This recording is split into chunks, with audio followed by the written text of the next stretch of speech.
My name's Ola Soszynski, I'm in DigitalFutures, and I'm from Windsor. I'd been playing games probably my entire life. Like from a young age, my mom was like, look, it's Mario.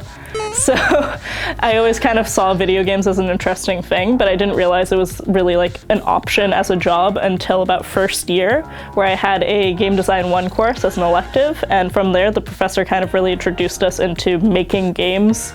So it was a lot of making levels, making like a player experience, which I always found really interesting, and from there I just kind of kept going into it. So yeah, it was a lot of just making board games and how to connect and like reach out to game companies, doing a bunch of prototyping and doing group work, which I always hated in high school, but when I started here it was a lot of people who really cared about the same stuff that I did. So when we started doing like, oh, you guys are going to work in a group, and then you could automatically just assign it as, oh, you're going to be in charge of art, you're going to be in charge of making sure the board looks good or the programming works. So the game we're making now is called Beast Domain, and it's a boss rush monster hunting game where you play a kid, and the whole thing is that you don't have weapons or armor.